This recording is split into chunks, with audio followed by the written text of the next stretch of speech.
दो बहनें 3000 मीटर ऊंचे सिग्नल टावर पर फंसी हुई थीं। नीचे चारों तरफ सन्नाटा था और ऊपर अंतहीन आसमान। जिंदा रहने के लिए उन्होंने अपना मोबाइल, जिसमें मदद का संदेश टाइप किया था, जूते में रखकर नीचे जमीन की ओर फेंक दिया। उन्हें लगा था कि जैसे ही फोन जमीन पर गिरेगा, कोई न कोई संदेश पढ़कर मदद के लिए आ जाएगा। लेकिन घंटों बीत गए, एक नहीं पूरे 10 घंटे। चारों तरफ मौत जैसा सन्नाटा था। भूख और प्यास जहरीले सांपों की तरह उन्हें डस रही थी।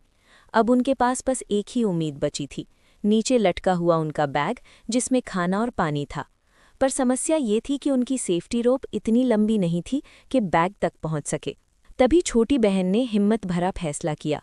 उसने कांपते हाथों से रस्सी को मजबूती से बांधा, गहरी सांस ली और धीरे धीरे नीचे उतरना शुरू किया। 3000 मीटर की ऊंचाई किसी काले गड्ढे जैसी लग रही थी, जहां जरा सी गलती मौत बन सकती थी। हर कदम पर उसे ऐसा लगता जैसे वो तलवार की धार पर चल रही हो।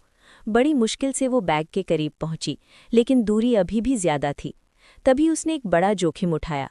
उसने अपने आप को झटका देकर टावर की सिग्नल ट्रांसमीटर पर छलांग लगा दी।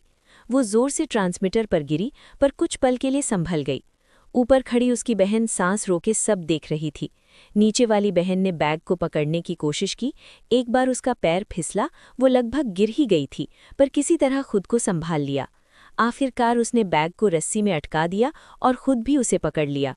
ऊपर खड़ी बहन पूरी ताकत से रस्सी खींचने लगी, लेकिन तभी फिर हादसा हुआ। नीचे वाली बहन का संतुलन बिगड़ा और वो जोर से गिर पड़ी। कुछ पल के लिए सब शांत हो गया। ऊपर खड़ी बहन की आंखों के सामने जैसे अंधेरा छा गया। उसे लगा कि उसकी बहन मर चुकी है। वो सदमे में टावर की चोटी पर बैठी रही, जैसे दुनिया खत्म हो गई हो। फिर अचानक उसे होश आया। वो डर और दुख को पीछे छोड़कर खुद नीचे उतरने लगी।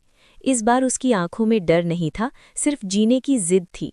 वो नीचे पहुंची, कांपते हाथों से फिर एक बार मोबाइल में बची हुई थोड़ी सी बैटरी से मदद का संदेश टाइप किया।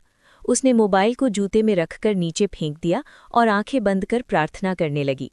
काफी देर बाद दूर से हेलीकॉप्टर की आवाज सुनाई दी। उम्मीद की किरण फिर चमक उठी। आखिरकार पुलिस की हेलीकॉप्टर टीम ने उसे बचा लिया। जब वो जमीन पर उतरी और अपने पिता को देखा, तो उसकी आंखों से आंसू बह निकले। उस भयानक अनुभव के बाद उसने कसम खाई कि वो कभी भी उस जानलेवा वीरान सिग्नल टावर पर